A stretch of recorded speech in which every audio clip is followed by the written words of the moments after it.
I thought I was just going to visit my son-in-law, just a simple stop, maybe share a cup of tea. But instead, I saw my wife's car parked outside his gate. My stomach twisted. My heart sank. And what I heard when I got closer?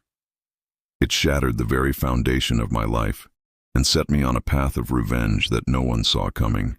If you've ever felt the sting of betrayal by someone you trusted with everything, then stick around. Because this story, it's about justice served in the sweetest, most unexpected way. And hey, if you love hearing about karma catching up to the people who deserve it most, hit that like button, subscribe, and let's dive right in. I wasn't supposed to be at my son-in-law's house that day. It was one of those spur-of-the-moment decisions. You know the kind, when you're nearby and you think, why not drop in and say hello? The drive there was ordinary. Clear skies, light breeze, radio humming in the background. But the moment I turned onto his street, something unusual caught my eye. A car. Not just any car. My wife's car. It was parked right there, boldly, in front of his gate. At first, I brushed it off. Maybe she dropped something off. Maybe she's just helping him with something. After all, family helps family, right? But then my stomach knotted. My wife hadn't mentioned anything about coming here today. In fact, she told me she was going shopping with her friends. That's when suspicion crept in, cold and unwelcome. I parked a little further down the street, out of sight. My hands trembled as I gripped the steering wheel. My heart was hammering so hard I could hear it in my ears. Every instinct in me screamed that something wasn't right. I stepped out of the car, trying to keep calm, but my palms were sweating. With every step closer to that gate, the air felt heavier. And then, I heard voices, laughter. Not just any laughter, it was my wife's laugh. A laugh I knew better than my own name. But it wasn't warm or familiar anymore. It was different, intimate, playful. Then came his voice, my son-in-law, the man who married my daughter. Their words blurred together at first, muffled behind the walls. But then, crystal clear. No one will ever know. She thinks I'm busy at work. And he's too blind to ever find out. The world tilted. My knees almost buckled. I pressed closer, straining to hear more, even though every word felt like a dagger. And then came the words that burned themselves into my brain forever. I can't believe we get away with this so easily. Who would suspect his own wife and his son-in-law? That was it. In that moment, something inside me broke. The trust, the love, the bond I thought was unshakable. It all turned to ashes. But beneath that heartbreak, something else ignited. Revenge. I didn't confront them that day. I wanted to. God, I wanted to storm through that gate, rip the lies from their mouths, and demand to know how they could betray me like that. But I didn't. I knew better. Confronting them in the heat of the moment would only give them room to lie, to twist things, to paint me as paranoid. So I swallowed the rage. I turned and walked back to my car, each step heavier than the last, as if my body carried the weight of the truth I had just uncovered. That night, lying beside my wife in bed, I could barely breathe. She looked peaceful, scrolling on her phone, smiling faintly to herself. When she noticed me watching, she said casually, "What? You look tired. Long day?" I forced a smile and nodded, but inside I was screaming. From that day forward, I started seeing everything differently. Things that once seemed innocent now stood out like glowing neon signs. Her phone suddenly glued to her hand. The way she dressed up on random weekdays, claiming she was just meeting friends. The mysterious shopping bags that never contained anything I actually saw her wear. And then there was my son-in-law. Before, he had always been respectful, polite, almost distant, as if he wanted to keep boundaries clear. But now, when we saw each other, he avoided eye contact. He fumbled his words. My daughter, his wife, seemed oblivious, always praising him for working late or being stressed from the office. Every lie they told her was a knife twisting deeper into me. I started losing sleep. Nights blurred into mornings as I lay awake, staring at the ceiling, listening to the quiet breathing of the woman who was supposed to be my partner in everything. How long has this been going on? Why him of all people? My own son-in-law. Does she even love me anymore? Or was it all a lie? The questions haunted me like ghosts. My appetite vanished. My friends noticed I was quieter. My daughter asked me if I was okay, and I forced a smile that nearly cracked my face in half. The betrayal wasn't just an affair. It was warping my entire life, piece by piece. And that's when I realized something important. If I didn't take control, if I didn't plan, they would keep winning, and I would keep dying inside. Decision to gather proof. So I made a choice. No more guessing, no more sleepless nights. I needed proof. Undeniable, irrefutable proof. Because when I exposed them, and oh, I would expose them, there would be no escape, no excuses, no lies. I started small, checking her phone when she left it charging. Nothing. She was too careful. Looking through the car. Nothing. Clean as a whistle. But then, I remembered what I had heard at the gate. She thinks I'm busy at work. That was the key. If they thought they were safe during the day, while my daughter was away and I was at work, then that's when they would meet. So, I rearranged my schedule. I told my boss I needed flexible hours to deal with family matters. And then I waited.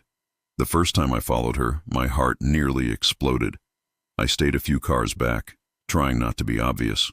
Sure enough, she drove straight to his house. No shopping, no lunch with friends. Straight to his house. I parked at a distance, watching her knock on his door, slip inside like she had done it 100 times. I sat there for hours, fingers drumming the steering wheel, rage boiling in my chest. But rage wasn't enough anymore. I needed evidence. So I bought a small voice recorder. Something I could hide near the gate or even inside his house the next time I visited under some pretense. If I was going to destroy them, I needed their own words to do it. Narrator transition. And that, my friends, was when the game changed. Betrayal had pushed me down, broken me. But now I was ready to fight back. And every step I took from here on out was a step toward the revenge they never saw coming. You know that moment when pain stops being pain and hardens into something else? That's where I found myself. The nights of sleepless torment, the sick feeling in my stomach, the fake smiles. They all built up until one morning, I looked at myself in the mirror and said out loud, "No more." That's when everything shifted. I wasn't the victim anymore. I was the hunter. The first time I slid the voice recorder under the edge of my son-in-law's gate, my hands shook so badly I thought I'd drop it. I disguised it inside a small planter that leaned against the wall, the perfect hiding spot.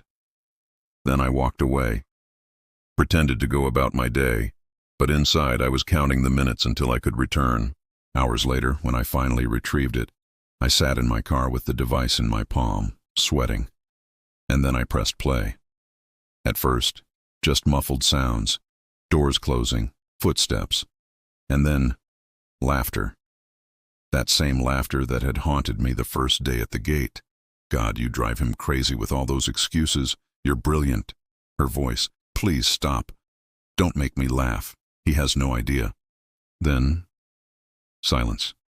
Muffled movements, the kind that didn't need words.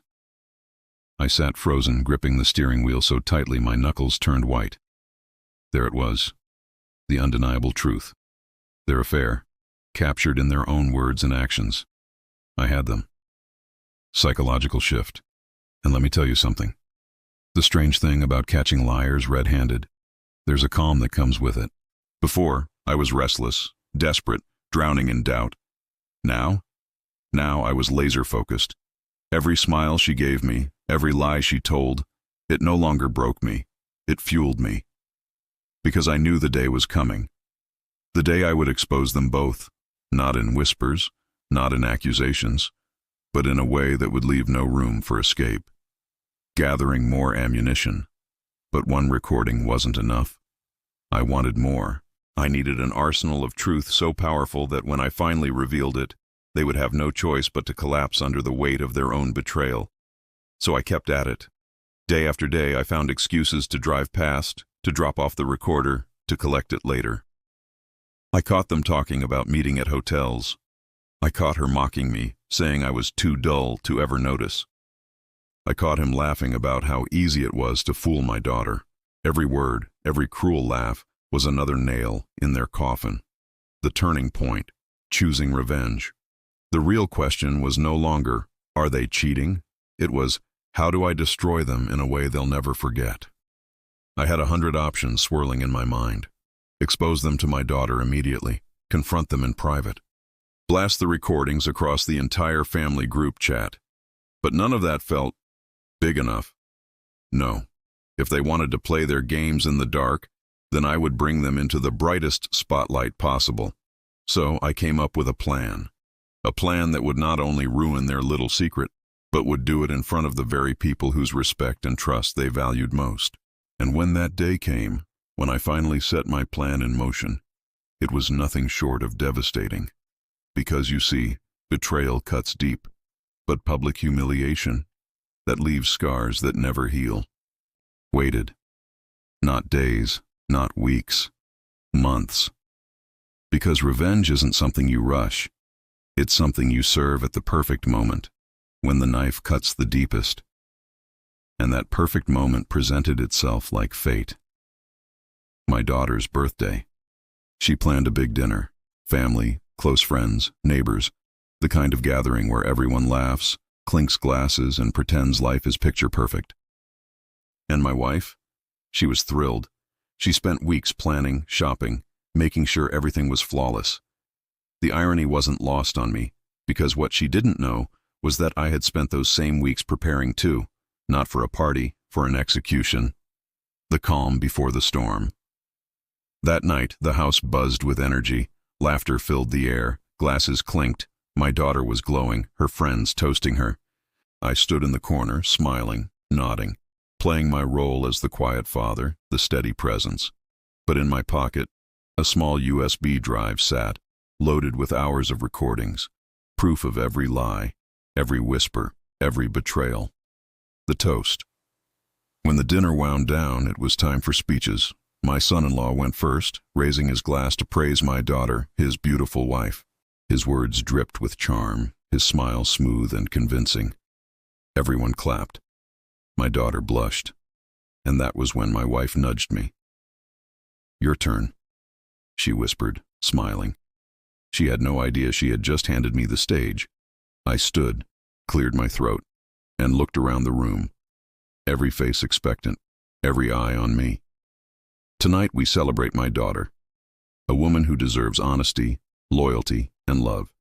A woman who believes in family above all else. I paused, my gaze lingering on my wife. But sometimes, the people closest to us forget what those words mean. The room shifted, smiles faded, whispers rippled, and then I pulled out the USB drive. "I'd like to share something I think everyone here deserves to hear." I plugged it into the speaker system, pressed play, and there it was. Her laugh. His voice. "No one will ever know. She thinks I'm busy at work, and he's too blind to ever find out." Gasps erupted, chairs scraped back. My daughter's face crumpled as if her very soul had been crushed. But I didn't stop. I let the next recording play. Her voice. "Please, stop. Don't make me laugh. He has no idea." His voice. "You're brilliant at fooling them." The betrayal poured out of the speakers like poison, filling every corner of the room. My wife's face went pale, her hands trembling. My son-in-law. He looked like a man watching his own funeral. And my daughter. Tears streamed down her face, the truth cutting through every lie she had been fed. The confrontation silence fell when the recording ended. All eyes turned to them. "How could you?" my daughter whispered, her voice breaking. Neither of them answered. Because what could they say? I stood tall, finally free of the weight I'd been carrying. "This is what betrayal looks like," I said, my voice steady. "Not from strangers, but from the very people who swore loyalty to us." The room erupted, friends comforting my daughter. Relatives glaring daggers at my wife and son-in-law. Whispers, curses, disgust, their perfect little secret, shattered. My wife tried to stammer an excuse, but no one listened. My son-in-law tried to reach for my daughter's hand, but she pulled away as if his touch burned. The once polished man, the charming husband, now nothing more than a liar exposed under the harsh light of truth. And I? For the first time in months, I breathed. That night I didn't just reveal their affair. I took back my power, their shame, their humiliation. It was theirs to carry now, not mine. And believe me, it was only the beginning of their downfall. The house was chaos after the recordings ended. My daughter sobbed uncontrollably, clutching her chest as if her heart had physically broken. Friends and relatives surrounded her, whispering comfort, rage, disbelief. My son-in-law stood frozen, his face drained of all color. He opened his mouth again and again, but no words came out.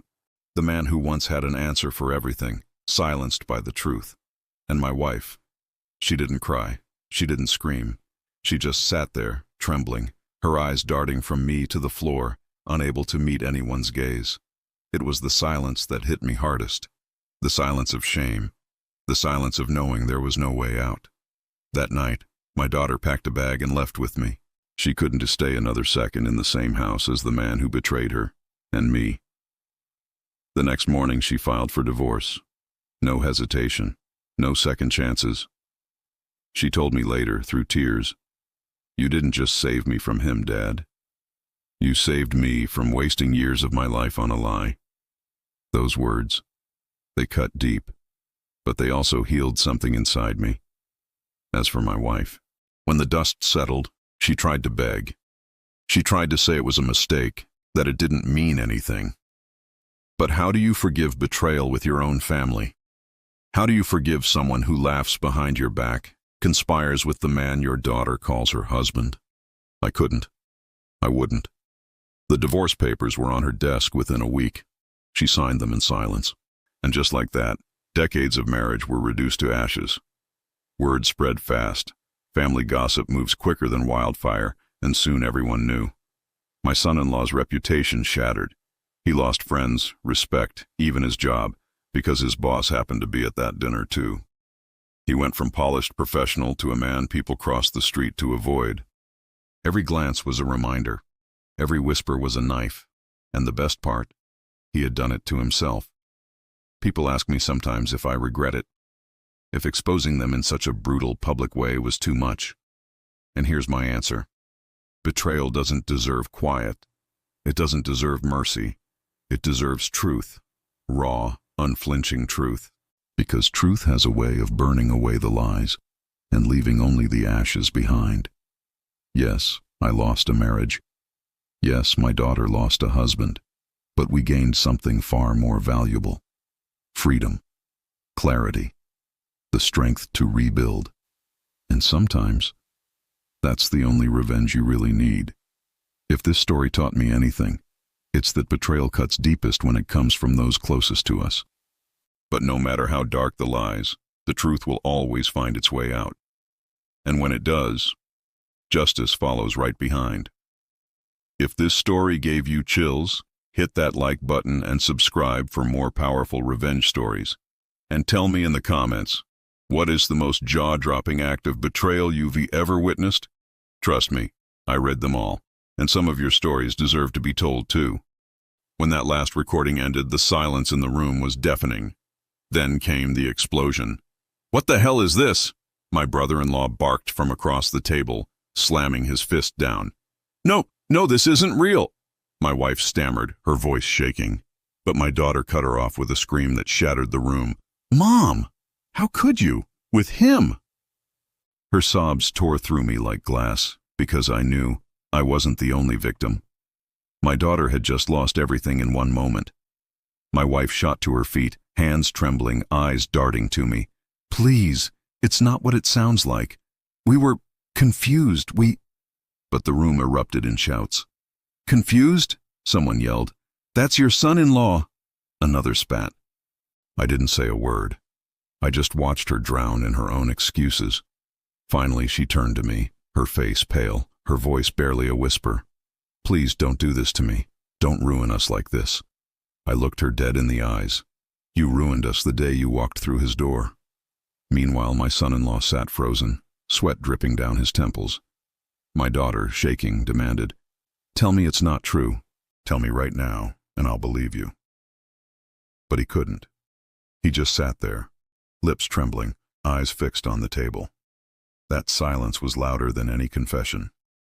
My daughter broke. "You coward," she whispered, tears streaming.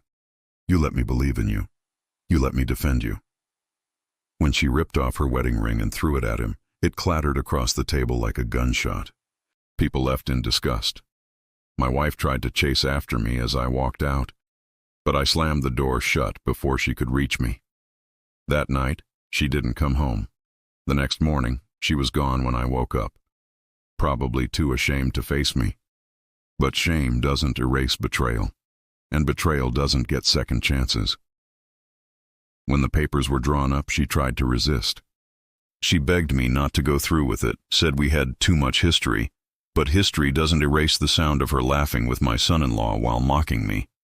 At the lawyer's office, she finally broke down, sobbing, "I've lost everything." And I told her calmly, "No, you threw it away." My daughter wasn't quiet either. She told her mother, "You're not just my father's wife. You were supposed to be my mother. You were supposed to protect me, not destroy me." Her words sliced through the room sharper than any lawyer could. When my daughter filed for divorce from her husband, she didn't even hesitate. The look on her face was pure steel. "I'd rather start over alone," she told him, "than spend another day with a liar who betrayed not just me, but my family." The fallout for him was brutal. His friends stopped returning calls. His co-workers stopped inviting him anywhere. His boss, who had been sitting at that dinner, pulled him aside the next week. "You embarrassed yourself and your family. This company doesn't need men like you." And just like that, he was unemployed. The man who once strutted through life so confident was reduced to a shadow. And the best part? Every time he tried to rebuild, the whispers followed him. Isn't he the one who cheated with his wife's mother? There's no recovering from that. I won't lie. Revenge doesn't heal everything.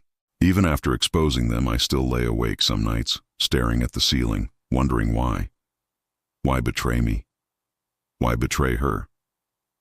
But here's what I do know. They don't laugh anymore.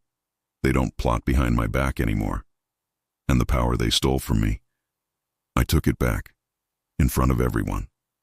And the sight of their faces, crumbling as the truth echoed through that dinner party, that will stay with me forever. Betrayal cuts deep, but the truth cuts deeper. And when you finally let it out, when you let the liars drown in their own poison, there's a freedom that nothing else can match. The second time I planted the recorder, something went wrong. I slipped it under the planter by the gate just like before, but as I walked away, I heard a door creak open. "Who's there?" It was him, my son-in-law. My heart shot into my throat. I froze, half hidden behind my car. For a second I thought I was finished. If he spotted me there, lurking near his gate, all my plans would collapse. But then, a cat darted across the driveway. He cursed under his breath, muttered, "Damn strays," and went back inside. I exhaled, shaking so hard my knees nearly buckled. 1 second later, and it all could have ended. At home, my wife started acting strange. She'd catch me staring at her, and her smile would falter. She'd ask casually, "Everything okay? You've been quiet lately." Every time, I forced a smile and lied. Work stress. But deep down, I could see it, the flicker of worry in her eyes. One night she even asked, "Do you trust me?" And I swear, for a moment, I almost laughed, because the truth was, I trusted her enough to know she would keep lying, right up until the day I exposed her.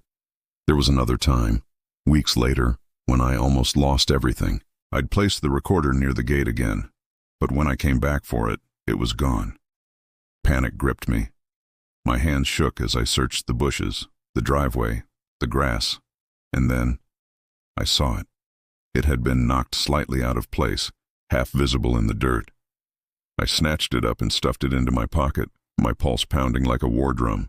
If either of them had noticed it, if they had picked it up and pressed play, they would have known.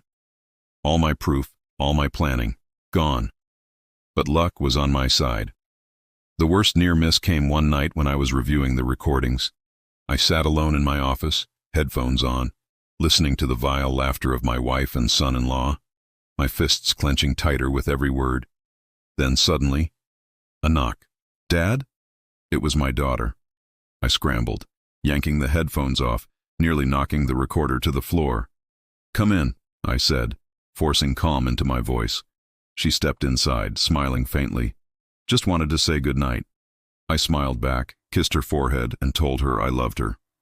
And when she left, closing the door behind her, I sat there shaking.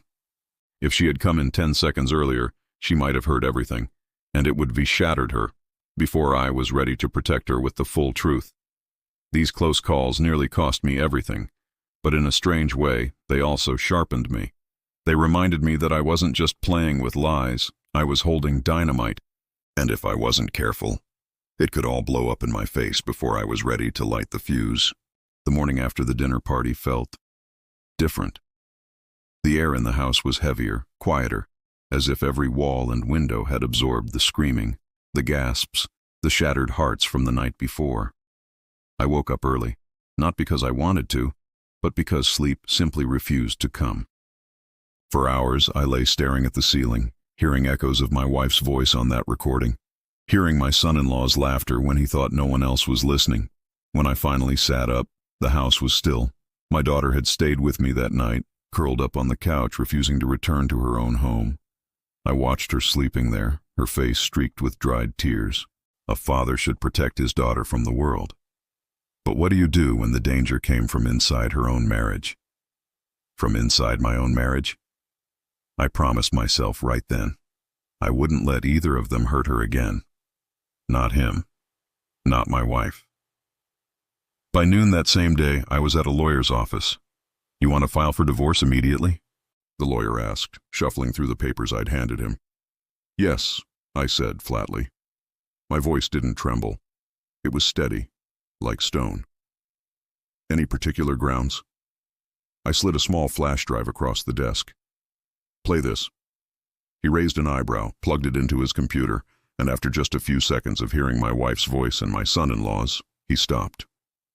"That's more than enough," he said quietly. We talked about assets, property, division of finances. My wife had always enjoyed the security I worked for, the house, the cars, the vacations. But she was about to learn that betrayal comes with a price tag. "We'll move fast," the lawyer assured me. "Given the evidence, you'll have the upper hand in every negotiation." And in that moment I realized, this wasn't just about ending a marriage. This was about reclaiming everything they tried to strip from me. At the same time, my daughter had her own war to fight.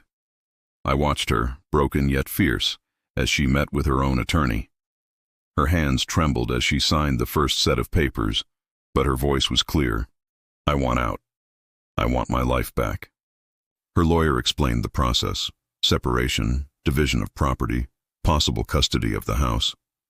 My daughter nodded through it all, her jaw set in a way I'd never seen before. This wasn't just my battle anymore. This was ours. A father and daughter, both betrayed by the same people, both standing side by side, refusing to let them win. It didn't take long for my wife to realize she'd lost control. She cornered me one evening in the kitchen, her face pale, her eyes bloodshot from crying. "Please," she whispered, "don't do this. Don't throw everything away. We can fix this." I stared at her, the woman I once trusted with everything standing there like a stranger. "Fix this?" I said coldly. "Tell me, how do you fix years of lies? How do you fix sleeping with your own daughter's husband?" Her lip trembled. She reached out to touch my arm, but I stepped back. "Don't," I warned. "You lost the right to touch me the moment you betrayed us." Her voice cracked. It was a mistake. I cut her off with a bitter laugh. "No. Dropping a glass is a mistake. Forgetting an anniversary is a mistake. What you did was a choice, over and over again." She had no answer for that, just silence. And in that silence, I felt the last threads of whatever love I once had for her snap. The son-in-law's downfall. Meanwhile, the world was closing in on my son-in-law. News of the betrayal spread like wildfire among friends, family, even his workplace. Nobody wanted to sit across a desk from the man who slept with his wife's mother. Within weeks, he was demoted. Clients stopped returning his calls.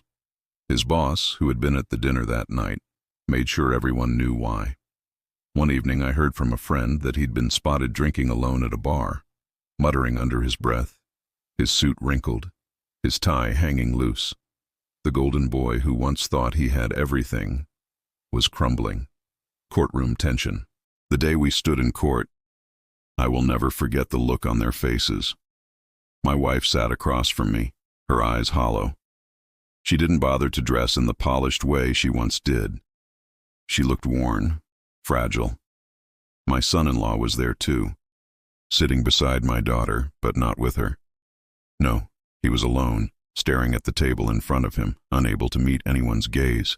When the judge asked if there was evidence, I handed over the recordings. The judge listened in silence.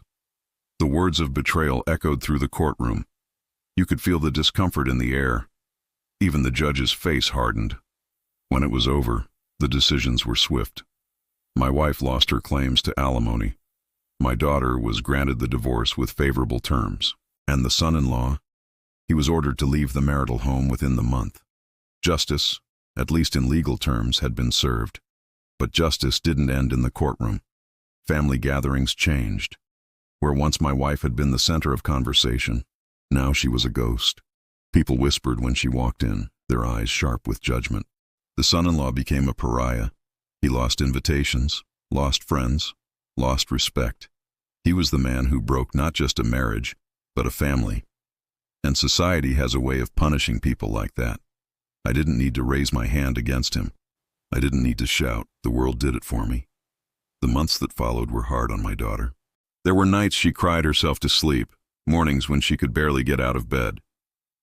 But slowly I saw the light return to her eyes. She took up hobbies again. She reconnected with friends she hadn't seen in years. She started smiling more, laughing even. One evening, she sat across from me at dinner and said, "Dad, I don't know if I'll ever trust again, but I do know this. I'm free. And that's because of you." I couldn't hold back the tears.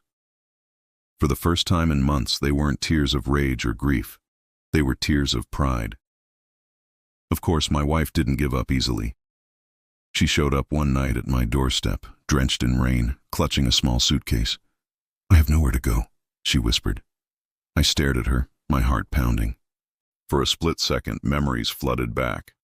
Our wedding day, raising our daughter, years of laughter. But then I remembered the recordings. The laughter she shared with another man. The lies. "That's not my problem anymore," I said firmly. I closed the door, and for the first time I felt the weight lift off my shoulders. Revenge isn't always about grand gestures. Sometimes it's about letting people destroy themselves with the truth. My wife lost her marriage, her home, her dignity. My son-in-law lost his wife, his career, his reputation. And me? I lost two people who were never truly mine to begin with. But I gained something greater, my freedom, my daughter's trust, and the knowledge that I had stood up for myself and for her when it mattered most. If there's one thing I've learned from all of this, it's that betrayal has a way of poisoning everything it touches. But truth cleanses. It burns, yes. It hurts, yes. But it also frees. And sometimes the sweetest revenge is simply letting the truth speak louder than the lies. Time has a strange way of healing and punishing at the same time. In the months right after the divorce and the courtroom drama, everything felt raw. Wounds wide open, bleeding anger and grief. My daughter and I were survivors, yes, but survivors of something that left us shaken. But as the years crept on, something began to shift. The pain dulled, the rage softened. The truth remained, but it no longer burned. It simply existed. And that when I started to notice the long shadows of karma stretching across the lives of those who betrayed us. My ex-wife didn't bounce back. Not even close. At first, she tried to cling to appearances. She moved into a small apartment across town, told friends it was temporary, told family she was rebuilding, but everyone knew. The whispers never stopped. I heard from relatives that she struggled to find work. Too many people knew the scandal. Even those who didn't know the details sensed something off about her. Like betrayal had permanently stained her aura. She tried dating again, but every attempt fizzled. Men her age didn't want the drama, and younger men saw only desperation. I saw her once, maybe 2 years after the divorce, in the grocery store. She looked older, not just in years, but in spirit. The sparkle in her eyes, the confidence she once carried, it was gone. She caught my gaze across the aisle. For a moment, it felt like we were the only two people in the world. She gave me a weak smile, almost a plea. I didn't smile back. I simply turned, pushed my cart, and walked away. Because some doors, once closed, should never be opened again. If my wife's decline was slow, my son-in-law's was brutal. He lost his job within a year. Not officially because of the scandal, but unofficially. Everyone knew. His boss couldn't trust him. His colleagues couldn't respect him. His clients couldn't look him in the eye. One by one, opportunities slipped away. I heard he tried to start his own business, but nobody invested. Who would trust a man who betrayed his own family? By year 3, he'd moved into a dingy apartment, sold his car, and was working odd jobs just to stay afloat. My daughter told me once, with a strange mix of anger and pity, that she'd seen him begging outside a bar one night. His hair unkempt, his clothes dirty, his pride completely gone. And you know what? I didn't feel sorry for him. Because everything he lost, he destroyed with his own hands. But while they fell, my daughter rose. The divorce freed her in ways she hadn't even realized at first. She started therapy, rebuilt her self-worth, and reconnected with passions she'd buried during her toxic marriage. She went back to school, earned a new certification, and landed a job that gave her independence. She made new friends, traveled, and for the first time in years, truly lived. And then one day, she introduced me to someone new. Not a replacement, not a rebound, but a good man, kind, respectful. The kind who listened when she spoke, who made her laugh until her cheeks hurt. Watching her smile at him, I felt something in my chest unclench, like I could finally breathe freely again. Betrayal had taken so much from her, but life eventually gave something back. My own peace. As for me, I won't lie. The scars remain. Nights when I wake up and still hear the echoes of their voices. Days when I catch myself wondering if there was something I could have done differently. But most of the time I feel peace.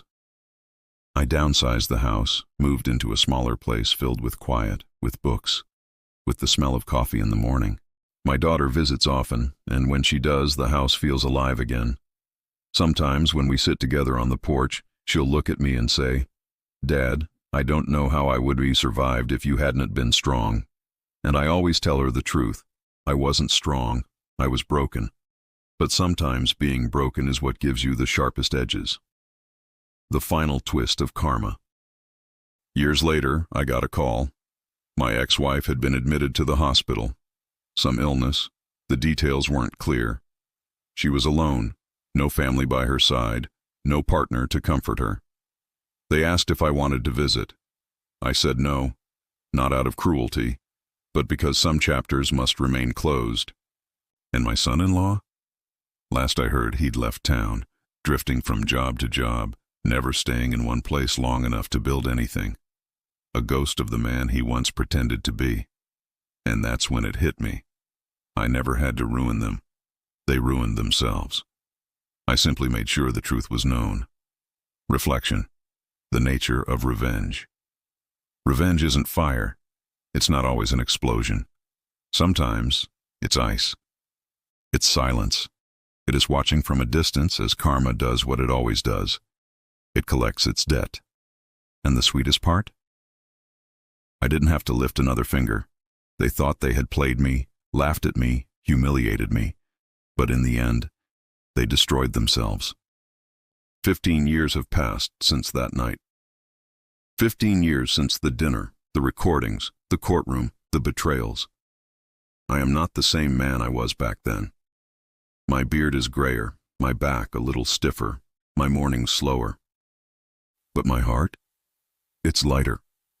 Because in those years I watched something remarkable happen. I watched my daughter not just survive betrayal, but transform because of it. She remarried years after her divorce. Not quickly, not carelessly. She took her time, healed her wounds, rebuilt her trust brick by brick. And when she walked down the aisle the second time, I saw it in her eyes. She wasn't just in love. She was safe. Her husband, a kind man, steady, patient, became not just her partner, but her anchor. Together, they built a life of laughter, of quiet mornings and chaotic family dinners, of respect that never wavered. And then, she became a mother. The first time I held my granddaughter, I felt something I hadn't felt in years. Pure, untainted joy. Tiny fingers wrapped around mine, eyes wide with innocence, her little breaths soft against my chest. I thought to myself, this is the future. This is what betrayal tried to steal from us, but couldn't. Every time I visit, she runs to me shouting, "Grandpa!" And for a moment, every scar, every wound, every memory of betrayal fades away. Because life gave me a second chance. Through her, I get to witness a future untainted by lies. As for my ex-wife, time was not kind to her. She never remarried, never rebuilt. The scandal followed her, even as people pretended to forget. She grew old in a small, lonely apartment, with only fading photographs and bitter regrets to keep her company.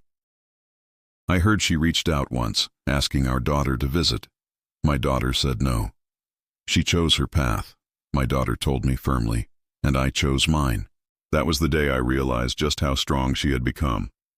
Stronger even than me. And the son-in-law? He didn't just fall, he kept falling. Over the years I heard whispers. Failed jobs, failed businesses, a DUI, nights spent in jail, friends abandoning him one by one. Last I heard, he was working in a warehouse, living paycheck to paycheck, his health failing from years of stress and drinking. Once he had everything, a wife who loved him, a family who welcomed him, a bright career, and he traded it all for stolen moments of lust with my wife. Now, he has nothing. And the cruelest part? He knows it was his own doing. Sometimes I sit on my porch in the evenings, the sun dipping low, my granddaughter playing in the yard, my daughter laughing with her husband in the kitchen, and I think about the past, about how close betrayal came to breaking us completely, about how easily bitterness could have consumed us. But we survived, we healed, we thrived, and those who betrayed us, they became their own punishment. Revenge, I've learned, isn't about one moment. It's not just the reveal at the dinner table or the divorce papers or the courtroom victories. True revenge is watching your enemies live with the consequences of their own choices, year after year, until there's nothing left of them but regret. And true healing? It's realizing you don't even think about them anymore, because your life is too full of love, of laughter, of second chances. So if you ever feel betrayed, if you ever feel broken, remember this: time is the greatest avenger of all. You don't always have to destroy your enemies. Sometimes all you have to do is survive and watch as they destroy themselves. If this story gave you the closure you needed, hit that like button and subscribe for more true stories of betrayal and justice. And let me ask you, do you think the greatest revenge is living well, or watching karma catch up to those who wronged you? Let's talk in the comments.